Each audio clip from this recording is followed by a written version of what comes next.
obise waka abana tebasoma and you drive, you move out of the gate nawe weeyita omusajja ngali mukuwa muno ba boys always is out with the boys. But the children are starving omukyala naye kwegaba bannange. So you have to empower these women. And that's what I do with my channel. I empower women, I empower girls. You're doing it. Come on. You're doing it. And namwe kenyine kubanga musobola okujja okuyambako abantu okwongera okutegeera because why njagala nnyo abantu nga yoddala oyo nga ye category gyalimu like ngali a professional nga like class gyenjogerako oba let me say security, like let me say authorities. Oba it's a doctor, njagala ddala doctor nga ali qualified. Kati afande bajagala oyogera about the laws and everything nga you have the knowledge. So si just going to roast him because you don't. No. Njagala omukazi wange omwana wange asobole okugoberera amateeka nga goberera amateeka ga Uganda amatuufu from the afande herself. You know kitubayita baafande. Afande kitegeeza. By the way, now you see, afande chiringa bw'osobola ogamba toba boss mukama wange. So if my bwewajja omuntu nga nsinga rank, I cease to be afande. Oyo ansinga rank yafuuka afande. But for you, tubimanyi. Mumuyita afande. Yes. Afande. Wala n'abaana babeera ku malwaliro aba security. No tubayita afande.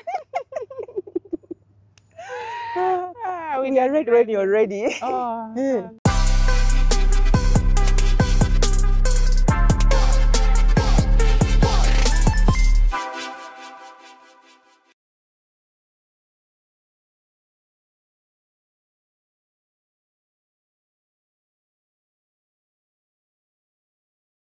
Now my intim COVID, like COVID, yaina that negative part and the positive part. Positive, yeah. Abantu abamu like bezuula exactly. Like, okay, now I'm a mother, I have children, my child behaves like this. Anyway. Ne skills anazitwalira tumanyi. Naye ganza okusala enviiri. Nze nsala kati enviiri. But welcome. Twafumba.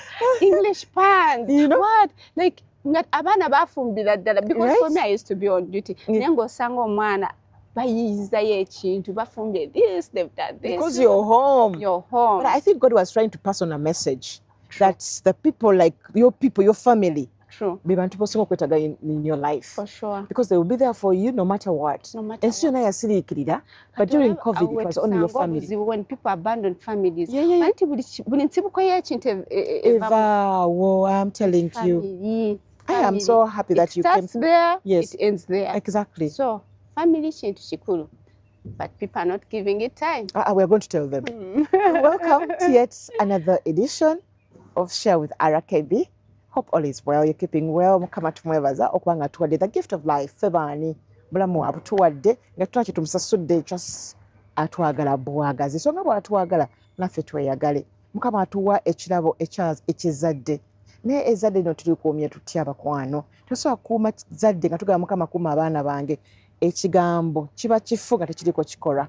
Tusaba Mukama akuuma abaana baffe. Ffe tubakuumye tutya nkizaayo ffe abazadde naddala mama ne taata. So olunaku olwaleero ngenda kutunula nnyo abaana tubakuumye tutya mu kaseera kano akazigizigi. Tugenda mu byokulonda, abaana bagenda kuwummula, bagenda mu holidays empanvu bavakisi bangi P7, senior 6, senior 4 bonna bagenda kuba bali waka mu luwummulo olw'amaanyi. Tubakuumye tutya abawala n'abalenzi kubanga kati nekitwala abawala n'abalenzi kibatwaliramu. So tugenda kuba nga tutunula olunaku olwaleero era nga nina afande Batamariza gwe ndi naye olunaku olwaleero ASP Batamariza gwe ndi naye olunaku olwaleero era nga asinga kuwangalira mukono naye akkiriza abeerewo naffe ku RKB okusharinga mukwano nga bw'eri nkola yange nti kikwata ku maama ne ku mwana ate awo noma n'ogwengulu. So tugenda kuba twogera ku ebyo. Jambo sa. Nice meeting you. Nice meeting you too, afande. Yes, nsaba obuuze ku balabi ba RKB. Abalabi abakebi balamusiza nnyo. Mwebala okwagala Ruth, mwebala omusupportinga kubanga y'omuntu omu eyavaayo n'ayogerera ddala like she prioritizes family. Ate kyekintu ekiri ku ntiko okusinziira ku generation eya leero. Okay. Tweyanza nnyo. Bitambula bitya? Tuli bulungi. How is Mukono? Mukono is very fine. Very, very fine. We are there waiting for you. Yeah. Tukwasaganye ensonga. Lumugenda kuja ku ground yeye Mukono. True. Itaitemu ku families ez'enjawulo because I love like chatting around like n'abakyala n'abaana. By the way, Ruth, actually, it's better to come and you get the real experience. I'm coming through. Yes. Kugambe Ruth hando bera mukonange for an hour. Urabe chigenda maso. It is okay. You already really love that. You just come. Oh, I would really, really love to have that. I do have you with the audience. Let me say, abakyala abo, abe Mukono, na tulifena ku the same set. I would really love that. Oh, I'll be waiting for it. So, ensonga lwaki nkuyise twogeremuko Afandi Batamuriza nti olaba nti abaana baffe awukaji badde basuubira okuba nga bafuna obukuumi ali tusinza okubonoonera okitegeera. So nsaba tusooke n'okugamba abuse kyeki era twawula tutya abuse? Nga sina kuddamu Madam Ruth kansooke neeyanjire nnyonnyola abantu like department gye nvuddemu, what it takes to be in that department. Like Mukyala Lucy abagambye ASP Batamuriza nga mviridde mu department eya child and family, department ey'abaana ne families. Okubeera mu eyo department, you must be passionate about it. Ng'oli patient enough. Because it's an office, by the way, that is the most, it deals with the most vulnerable. So bw'obanga toyina ezo qualities zonna Madam Ruth, tosobola kubeeramu. Naye ombuuziza about abuse. Nga tonanakuka kwa abuse kana nga nsooke nzeeyo kali akatono okukola passionate. So how do they tell nti omuntu ali passionate about children and women? You don't simply wake up and say, now I'm a police officer, ngenda kuhandolinga issues z'abaana na maka. Yes. No, you apply. You join police and do the general work that we do. Okay. Then after you apply, you go for interviews. Yes. And you're even trained. Bobanga oyisemu, they approve you, never take up department. We don't simply just wake up and be in child and family. That's nice. Yes. Okay. So katuze ku kibuuzo kyaffe kiri the abuse and how can you tell nti ono omwana ali abused and the types of abuses abaana ze bayitamu? Now, first of all, how do you tell omwana ali abused? Most of the times abaana bali abused bali losing self-esteem. Yes. Bagala kubeera nnyo mu bisenge boka. They are loners. By the way, never be happy to omwana wange. Bananga omwana wange tayogera, omwana wange ta socializing, and you're proud of that. It's a red signal, Ruth. Bobanga okigenderedde. Abaana abangi osanga nga maybe babakabasanya. Get it? Ekyo nekimu affecting psychologically n'asalawo nga yeekyaye n'asalawo abeere lonely. Kati gwe nolowooza nti omwana wa mpisa. You get it? Then abuses, abaana muba abusing batya. Omwana oba omu abusinze bwe bwanga omudenyinze rights ze. Seziriwo ezo? Omwana tasoma, omwana talina freedom of speech. Ate kakituuke ku bazadde abaleero. Nagaffe abakyala Abaganda. Abakyala Abaganda. Omwana tasobola kuddamu Madamu. Lwaki ondaba mu kamwa? But it's always beautiful otuule n'omwana wo, by the way. Akunyonyere mami. ABCD kigenda mu maaso g'obulamu bwange. Oh mami, I don't like the way you're talking. Obanga oli muzadde owa ddala, weekube mu mutima. Flashback ogambe, yeah. Omwana wange nayogedde ntya. How was the approach that I used? Weezule ng'omuntu. It doesn't necessarily mean to omuzadde yabeera right all the time. Anti tudaffe ali ke tugamba nti liiso ly'omukulu awaddugala weewalaba. Weewalaba? Nedda. Kubanga abaana mulimu n'abaana ng'asobola. Madam Ruth yagala kuŋŋambya nti abazadde tetusobye. Tusobya so many times. Ate waliwo like wosanga, you know, especially baja kunsonyiwa like the single mothers who are trying to figure out life. Maybe they start afresh. No sanga like a single mother aina abaana abakuze like Madam Ruth nga ababo. Yes. Maybe she's in love. You get it? Yeah. Nagenda extra neyerabira nti she's already a mother. Aina abaana abamulabirako like byabamulabirako. Kati omwana bw'ava nakugamba mami, I didn't like what you're doing with uncle.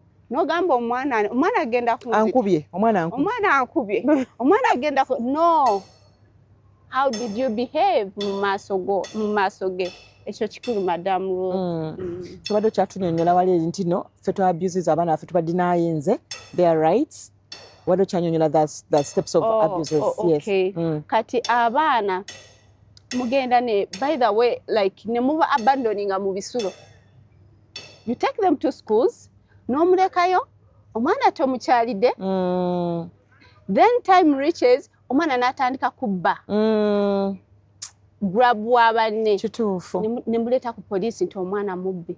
But you as a parent, did you take your responsibility to omwana omuwe byetaago? Erije wamutwala waliyo abaana abalala ababiina. You get it? Yes. Kati gwe omusitudde omututteyo tomuwadde ebintu ebyo, in the end omwana ajja kufuuka mubbi. Then ojjo ng'okaaba tabaana banneme afuse mubbi. Then waliyo abaana abalala like some parents n'omubuuza omwana ye yatandika kubba ng'alina emyaka emmeka. Omwana nakugamba I started in P5. I'm let's say maybe in Form 4. You as a parent, where were you? Waliwa kweje emyaka olabe yo gap yona like that gap. Waliwa as a parent to realize nti waliwe kitali kituufu mu kubanga omwana atandika mpola abba sukaali abba obuntu bw'abannawaka ogenda okujja ssente aziseewo emmere akuttemu bakifu ky'ennyama akijjeemu agenze ku dduuka aguze swiiti tomanyi then abaana obutabawa school fees abazadde abaami abaami basuuliridde obuvunaanyizibwa bwabwe Ruth fe ababeeramu ezo offices ojja kusanga ng'abaana taami etandika naye taata si byaliko. You get it? And by the way, let me remind the men, it is your sole responsibility to take care of your families, to take care of your children okubasasulira school fees. Kubanga gwe wamuleeta mu nsi teyeereeta mu. You get it? Yes. Muwe school fees, muwe ebyetaago bye omwana agende ku ssomero. Then ekirala abazadde n'osanga nga ddala like VD, your child is expecting you. Togenda mukyalira. Waliwo a parent yabadde mu office eyankwa, it was such a devastating story. Taata abaana bagenda ku ssomero taliyo, amukubira amasimu, yasindikako school fees half. Amukubira amasimu, but planning about the VD. This is a teenager who is daddy's ayagala nnyo kitaawe. You get it? Pressurizing mama. Mommy. You must come with daddy. Daddy must come. Kati omukyala ye ne yeewaayo n'agamba no. Bwe kiba kitegeeza ssente ngenda ziteekamu naye omwana wange abeere happy nti daddy gyali. Time yatuuseyo kugenda ku VD nga taata that very morning n'amugamba yo ina plan ezigenda kulaba omwana. Daddy nga yagamba? Nga yabuuza mama. What? Nze bya sibiriimu siri, I'm not even there. Daddy. Omanyi Ruth, ezo offices zaffe eza child and family tulaba bingi. Omukyala yalabye nga talina wala wasobola okugenda. Yagize ku police for comfort. Kati ne mukola mutya mmwe? Now, Ruth, awe twesangira nga tufuuse ba counselors. You have to sit her down and counsel her and support her emotionally. Kubanga yabadde yeekyaye nga gamba how am I going to face my child? Omwana wange yagala taata we. Taddemu akasente at least abeerewo. Let me facilitate everything. Naye taata aganye. So bataata, mu bye mukola byonna, be there for your children, especially girls. No, I mean boys nabo bababeerewo, but girls balinayo that attachment ku baana baabwe. So bw'obanga omulekeredde babo bowulira nti omwana they are in depression. Yes. Na committing a suicide. Omwana badde omugezi n'atandika dde okusembera dda mu class. Declining mu class n'ogamba what is this? Yeah, ngali depressed. Ngali depressed. So byebyo, it's also an abuse. Nayo abuse ku side y'omwana. Then freedom of speech twakyogeddeko, abaana mubaleke boogere, give them the freedom omwana ayogere nnyo n'akoowa. Buli kimu n'akiroopa. Olaba Rose, I mean Ruth. Yenyo. omwana foundation ogimuwa ng'akyali ki ng'akyali muto muwe foundation omuyigiriza okusengeja ebigambo you get it omwana akule amanyi nti kino nino kyogera oba how do I approach this bwe mba nga njogera naye omwana kabogereko naffe tubawe audience let us listen to them and remember they are still discovering discovering but if you don't give him or her an ear who's going to guide him or her afande kwino jolaba economy etabuse ndimo kunoonya sente no wakana kakusikasika mami kayo wange kene lyoza nyine banno now kankubule that's where we go wrong Ruth abantu bali mu valuinga sente okusiga families zaabwe naye mukwano ogenda kukola sente ezo in the future nga toyina na managinga byokoze bife completely wango budde wabuwa bintu but you neglected the family which family is going to manage those properties nga tokyaliwo I know you get it so nga bwo creating a time yes make money is sweet family tali mu sente nayo sino tenyuma nakatono esente eyo nungi naye bwo creating a time nga bwo gamba nti of course following a Ruth they are elites abantu ababera ku YouTube I'm talking to the modern parents you plan you're going for a vacation nga bwo chi planning afe full ya kuva January up to December planning you also plan ogambe ti abana bange mbawadde budde ki I'll be having a week with my family si kuyomba but to listen to each other to talk to have fun and your family to fellowship so do you think buli makago nagali badena like olunaku you fellowship ne mutu buli omu natebulinga ekimuli ku mutima exactly you know? It's very very important wetwanga tukikoze banange I wonder the kind of citizens we are going to have right I wonder the kind of citizens we are going to have. Fellowshipping is important. Wotegerera weaknesses z'abaana bo. Oba wotegerera weakness ya daddy. Oba weakness ya mami daddy kino takyagala mami tikyagala. Omwana wange ali bwati. But if you don't do that, when will you ever know? Mulimu abazadde nga batyana okuyingira ebisenge by'abaana baabwe Ruth. Okutya kitotegeza mu ekyo. Scared or not like nga tasobola kuyingira ekisenge ky'omwana we like no labanga amaze banga like amaze n'omwaka nga tayingira mu kisenge ky'omwana just time oba tabera ekikula abaana bawadde school fees mulimu omugati ne sukali engoye mbagulira that's all that's not parenting no it is not parenting for sure abaana funa obudde mugweko ne mu kisenge abruptly ye bishi byatereka mu kisenge kye you get it ye yanabye ye bathroom ye amasuka gamazeko banga ki Ruth waliwo ekintu you know I'm also a mother I have a daughter waliwo ekintu abaana kye bakugamba nafunayo akaseera I went to the bedroom we are folding clothes with my daughter kati nangambako mami do you know what you ever get time no visiting our schools omanyi nti waliwo enaku zino drug eringa lipstick yes eringa lipstick abaana babeera ne drugs naye nga a parent ajja gitunula kalowooze nti lipstick oba it's a pen nangamba babiyita batya like bakayita batya nangamba mami Google you find it mami there is a lot that is going on in schools and parents don't know because ajja talina nabudde bukebera mu suitcase ye so parents abaana bano batuli maaso bagezi nnyo batusinga amagezi so bw'oba ng'oli that reluctant parent careless parent omwana akugenzeko then in future mu bukadde you know when we grow up Ruth we become the children we become the kids to our yes you get it yes. So ojja kusanga nti omwana omenyese nnyo ng'onoonya ssente takulinako yes. You end up chovola isolation mu elderly eri too much abana tewabayigiriza from day one it is very important okuvaluingani bazadde bo and the love you give to the children is the same love you're going to give you when you grow old so take note never take it for granted what wade mu bulamu bwe netajja kubeera mu bulamu bwo ngokadi tajja kubeerayo. Buli kimu kyonna ky'omuwa amala kikolerera naye ajja kukola same thing. Ajja kukola same thing. Bw'aba nga akuyambye n'ajja n'akusuulira akasukaali. Mami nkuleetera sukaali n'omugaati. If you love flowers n'amanti kale kamutwaleyo ebimuli. Akuteerawo akulekewo. Naye yo time y'okubeera naawe nga tajja because you never showed it to them. You know these children copy exactly what we do.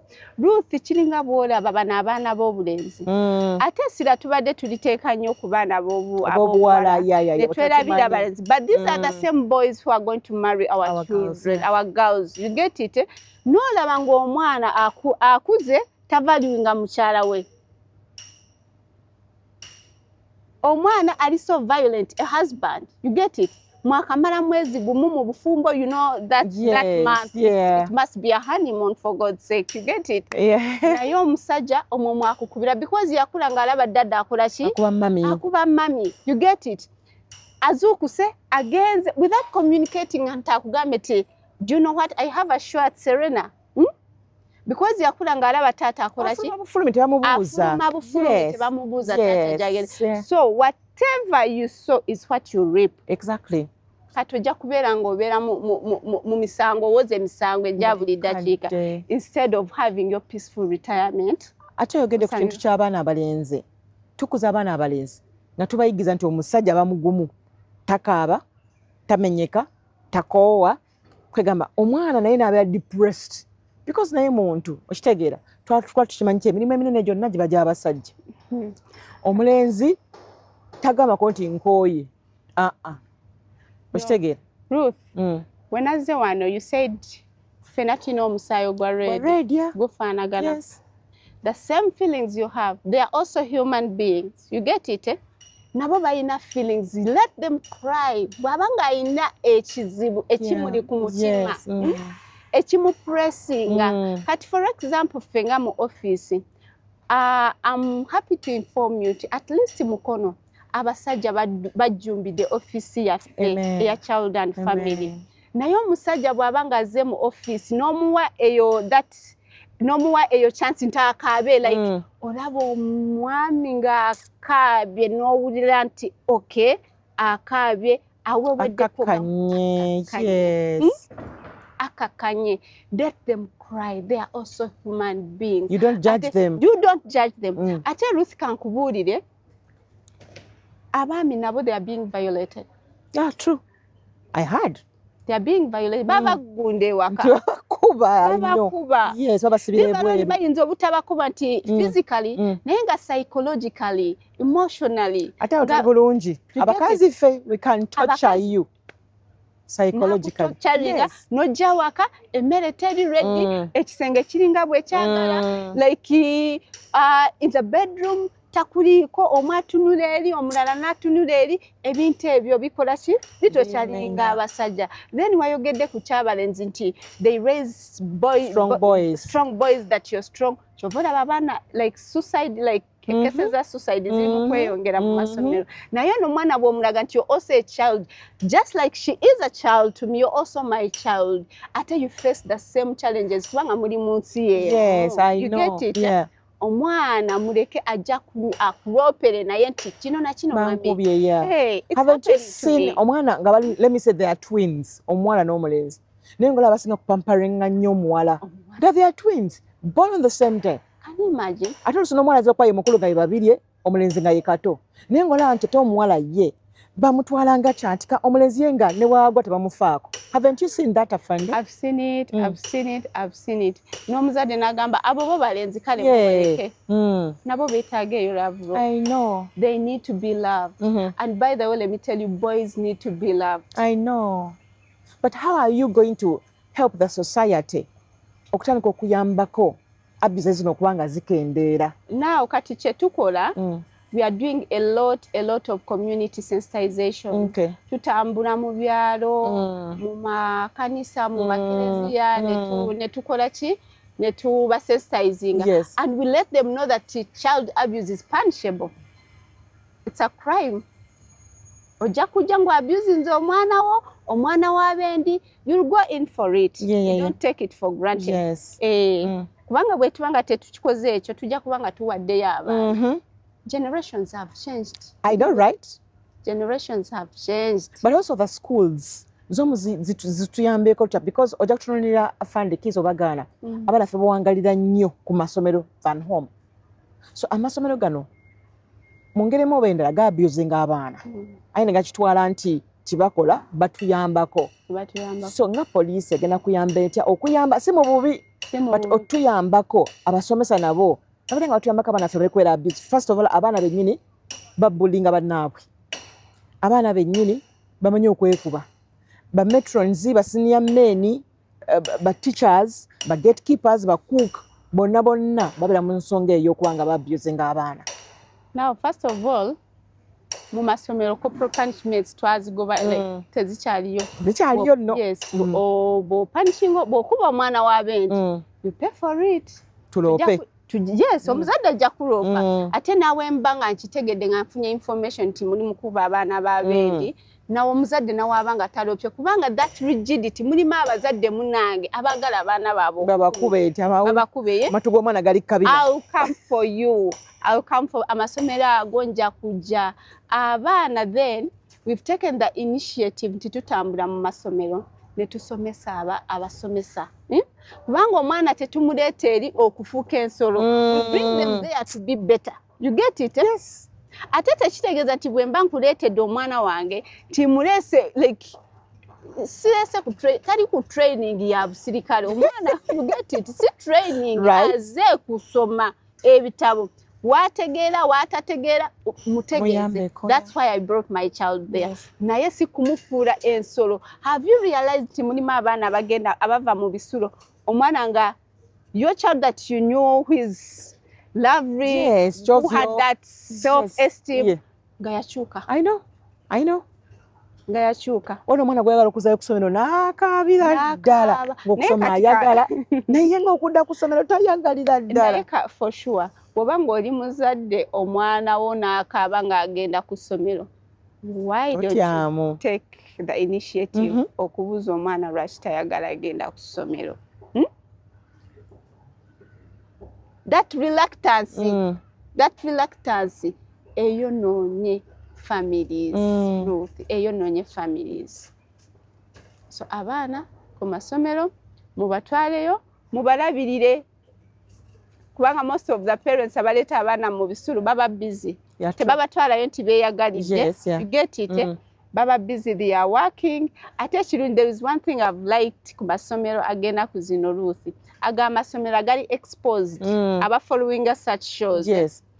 Like on Fridays, you pick your children. True. I agree. Kiki ekikugaana okupiikinga omwana wo ku Friday nga e opportunity jeeri. I know muzadde munnaye sikitegera nange. Abaana balala ne baba piikinga ku ssomero gw'onasigalayo. Oza abalowooza ki? Abalowooza kiddala ddala. They don't like me. They don't love me. I'm a burden. Can we love these angels? Tubagale. Osanga akaana ka 7 years 8 kali ku ssomero. Kati mwe mwatulemesa nammwe bafande because kati nze bwe nkasanga ngaako manjagala nkasituleko manjagala nkawe ku kyokulya kye nze nakyo n'ebyo nammwe abitugaana olaba bambi nga kali lonely. Kati kankubulire lwaki twagaana abantu emitima mibi nnyo. Ojja kusanga omulungi n'omubi bonna they use the same approach. You get it? Kati tetujja kutegeera omubi yaani. You get it? It's tricky. Tetujja kutegeera omubi yaani. So kyova olaba mwagala you can talk to her, then you inform the administrators. Naye okumuwa ekyokulya nedda baaba kubanga ne bakuwives bajja kutiruma abaana b'abantu. Afanye twogenda ku ky'omwana okuddayo ng'akaaba. So if I see my child ng'akaaba, bibuuzo ki bye nnina okwebuuza mu bwongo bwange? Eba olowooza kiki ekiba kiri ekibeera n'omwana nga si kyekyo? Either omwana baba bamukuba nnyo ku ssomero, omwana tebamulaga love. Do you know like there are schools you go to no sanga teacher omwana wa mfulumye emotoka teacher namuwa hug namuwa I love you, you're welcome. That reception emataringa. You know abaana abato tebalimba. Okirabirawo omwana bw'aba ng'ekintu atakyagala okirabirawo immediately. You get it? Yes. So omwana bw'oba ng'olabye nti bw'aba ng'agenda ku ssomero alwala n'okulwala. Nafuna fever. There is a question mark. Webuuze. Bwekibanga kisoboka omwana mukyusize essomero mujje mu eryo ssomero. He or she is not comfortable there. But I'm not saying to pampering abaana nnyo. You get it? You analyze situations n'ogamba ebi kubanga mulimu n'abaana nga balina empisa embi naturally. Nga naturally balina empisa embi. So otegeera omwana n'ogamba nti kati kino na kino. Naye n'owa empisa embi n'awaaba n'empisa embi still akyali mwana. It is your responsibility. Ate wo gwe wamuzaala. So that's it. Waliwo abaana ababeera n'effujjo ku masomero, for example teasing. Waliwo abaana abalala ababanga mu baana bannaabwe ate baba abusing unknowingly. Abaana baba n'omusango era omwana wange singa baba bamutusako embeera bw'etyo oba nga nze nina omwana akola ekyo nze ng'omuzadde mba ntunuulidde ki ye omwana wange baba gwe ba abusinga nina right ejja ewuwo okuloopa omwana omulala. Yes, you have the right so long as that child is above 12 years. Okay. That child is criminally liable. Oh, you get it? Okay. The child is criminally liable. Kubanga omwana atuuka ku eyo point y'okubullinga munne n'ajjako n'ekisago. Yes. Oba oluusi n'afa because of we've lost children because of bullying. Really, you pay. Naye, at a bigger extent, we blame you the parent. How? Kubanga why? Omwana like tabadde mu bulamu bwa foundation gye wamu twamuyigiriza nti okukuba omwana bw'alwana ewaka n'omuleka nti munanga abaana b'obulenzi balwana kuba banne ba sisters be n'okirekeraawo. You get it? You don't follow it up. Notamulaga nti do you know what Bruno, this is bad. Beating is bad. Yes. Bruno, jumping like running all the time is not proper, is not right. N'atuuka ku ssomero n'asindika omwana w'abendi n'afa. You face it. Wow.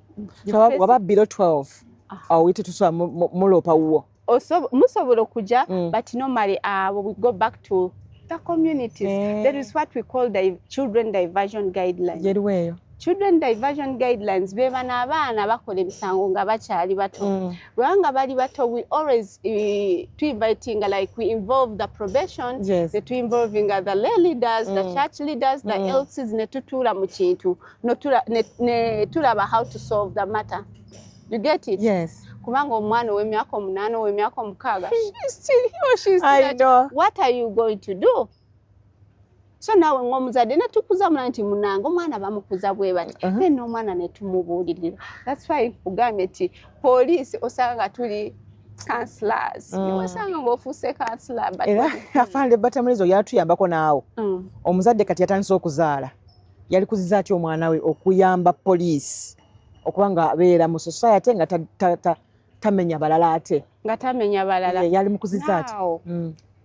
As a parent, I told you I'm a parent. Yes. Engeri gye nandiyagadde any parent to raise her children. Bw'oba ng'ofunye olubuto from day one, by the way, taking that responsibility, omanye nti omwana gwe ngenda okuleeta mu nsi eno, what am I supposed to do with her? Plan together, fellowship together. Yes. When I talk about fellowshipping, abamu bajja kulowooza nti maybe tugenda mu church. You get it? No, I don't mean that. Mutuule wamu, mulye wamu, mulage nti this is wrong, this is right. Teach them about culture. You people don't forget about culture. Culture is important. Though abazadde like abamu tugenze tukivaako. I think it's backward. No, it's not. Ruth, it's not. Waliwo wekijiramu n'olabira ddala nti tuleme okuva ku mulamwa nnyo.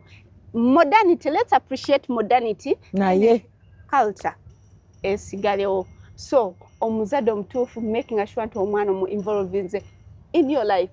He or she is in your life and you're in his life. Oh dear.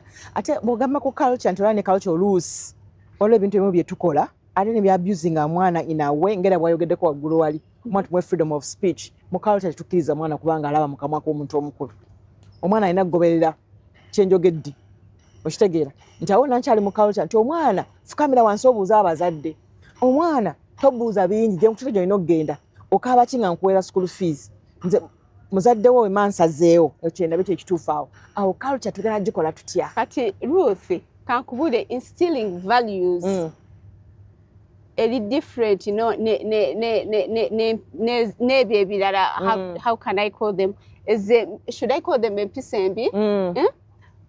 Okimanyi nti kneeling, that's why parenting comes in. Abana gatubayigiriza. You know that kneeling is okay. Isn't it beautiful? Isn't it nice? Yes, yeah, it humbles you. Omwana muyigirize kneeling is okay. Bwobanga obuuza omuntu omukulu, kneel. Nga ndaba nga mbuza taata we. Anti kati byebyo gwe wava, you also have a family where you came from. Ruth is empisa zoyina ziportrayinga gye wava.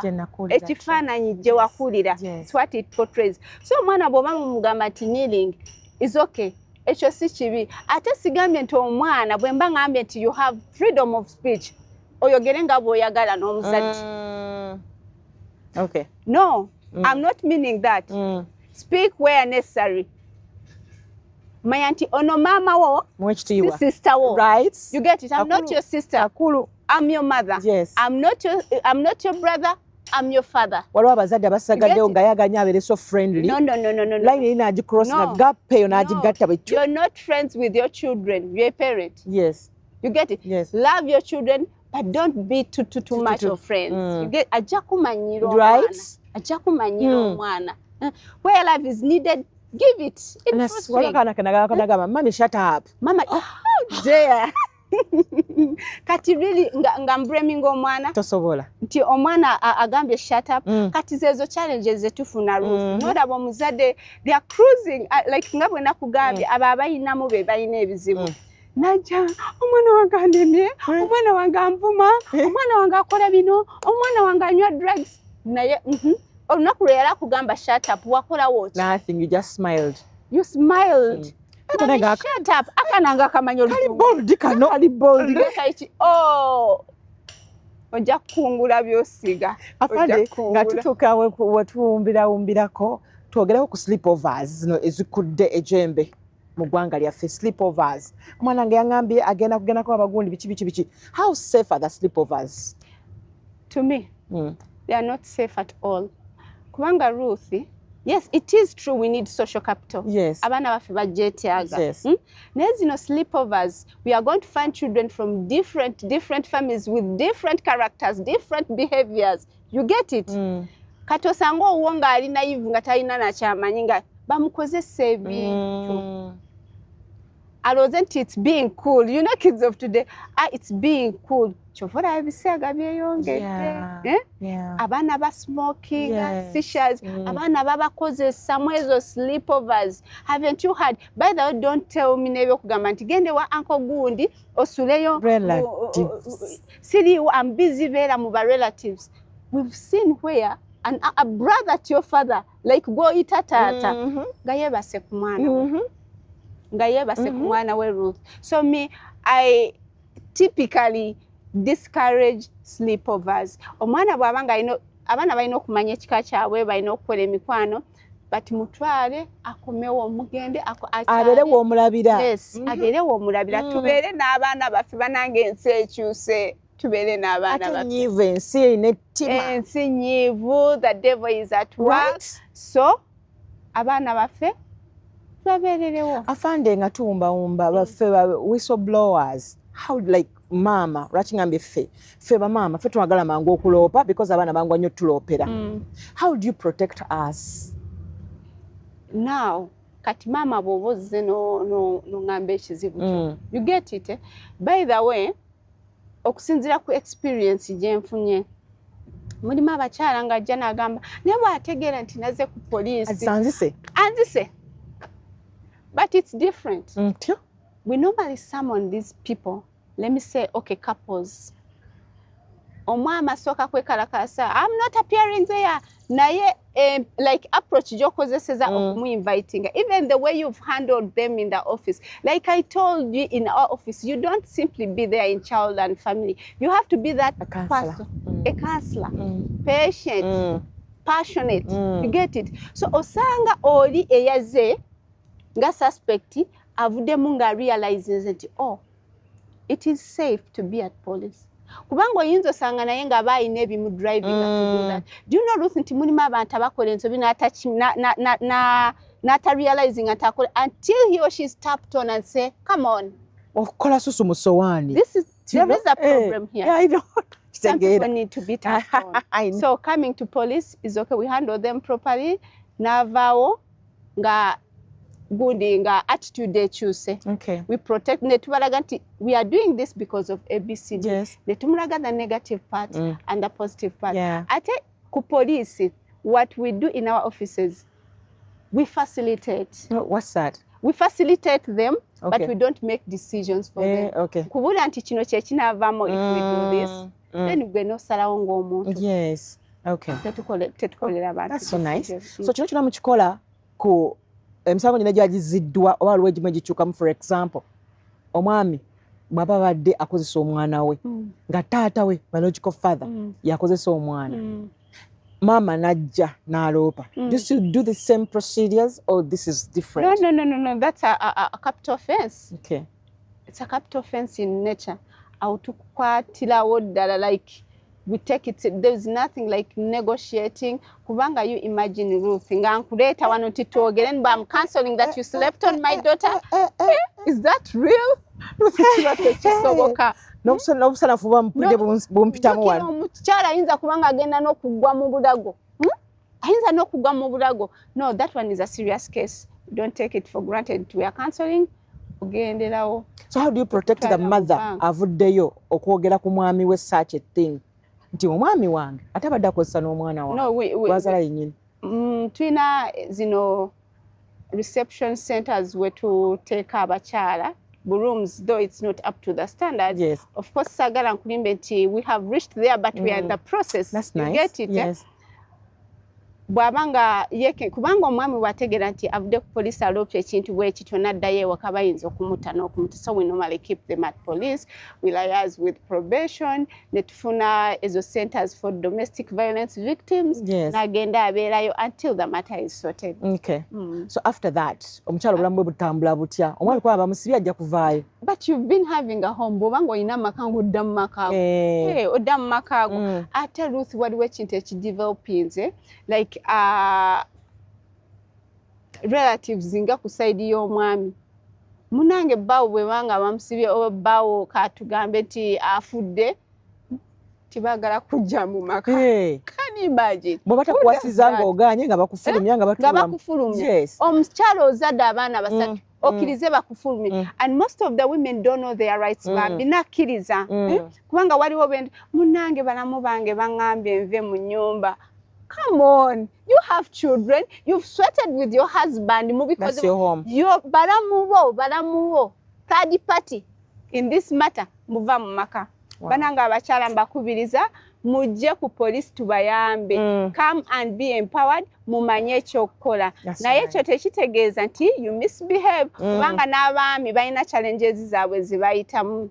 Abakyala. Bakobola. No, n'abaami balina challenges ze bayitamu. So nga bwe nakugambye in office we don't handle only women. Yeah. We handle both men and women. Wow. Omuntu aba yeetaaza okwekubira enduulu afande yalikoze atya afande Batamuriza. What are the procedures? Bw'obanga weetaaza okwekubira enduulu, you go through Sauti. It's 116. Give a call. They will always link you to us. Tukuyambe. Otherwise tofira mu bufumbo obwo. We are losing lives because of toxic relationships. Exactly. Yeah. Nga tusiibula kiki walagadde okulekera bannayuganda, especially abalina amaka n'abaana? Abannayuganda kye nandibalekedde, njagala kutegeeza nti life starts within families and it ends with families. So give time, prioritize your families. Thank you so much for your time. When number gy'otwaye toll free ng'ogyeko eri 116.